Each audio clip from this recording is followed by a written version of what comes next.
ఒక సముద్రం అనేక రకాల ఆకారాలు మరియు పరిమాణాల్లో ఉన్న సముద్ర జీవులకు నివాస స్థలం. అక్కడ భారీ తిమింగలాలు, చిన్న పీతలు, తాబేళ్లు, రొయ్యలు, షార్కులు, డాల్ఫిన్లు, ఇంకా ఎన్నో జీవులు ఉండేవి. సముద్రం లోతుల్లో లియోన్ అనే ఆనందంగా ఉండే ఒక డాల్ఫిన్ ఉండేవాడు. డాల్ఫిన్లు తెలివైనవి, సరదాగా ఉండే జీవులు. లియోన్ అందరిలోకి చాలా ఆటపాటలతో ప్రేమగా ఉండేవాడు. అతను నీటిలోంచి ఎగిరి పెద్ద పెద్ద చిలకరింపులు చేయడం చాలా ఇష్టపడేవాడు. అతను ఈదుతూ ఆడుకుంటుంటే అతని స్నేహితులందరూ ఆనందంగా చూసేవారు. లియోన్ తన స్నేహితులు టాడ్ అనే పీత మరియు బబుల్ అనే సీహార్స్తో కలిసి సముద్రంలో నివసించేవాడు.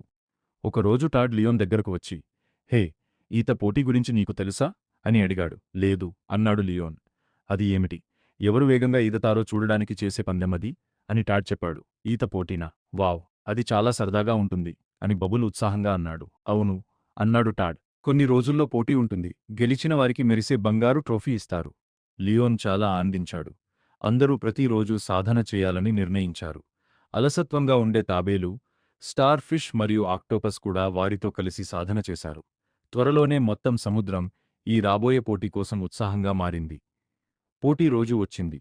అందరూ కలిసి తెలివైన షార్క్ మిసెస్ గ్లోరీని న్యాయనిర్ణేతగా ఎంచుకున్నారు. అమ్మమ్మ తాబేలు అందరికీ శుభాకాంక్షలు చెప్పి గట్టిగా, సిద్ధం, జాగ్రత్త, వెళ్ళండి అని కేక వేసింది. పోటీ ప్రారంభమైంది. మొదట నీలి తిమింగలం ముందంజలో ఉంది. కానీ లియోన్ లాగా ఎత్తుగా దూకలేకపోయింది. రొయ్య వేగంగా ఈదింది. సీహార్స్, స్టార్ ఫిష్ మరియు లియోన్ సమానంగా పోటీ పడ్డారు. లియోన్ ఎత్తుగా దూకి అందరికంటే ముందుగా దిగాడు. లియోన్ ఫినిష్ లైన్ దాటినా గెలిచానని తెలియక ఇంకా వేగంగా ఈదుతూనే ఉన్నాడు. పెద్దగా చప్పట్లు వినిపించడంతో అతను ఆగి ఆనందంగా నవ్వాడు.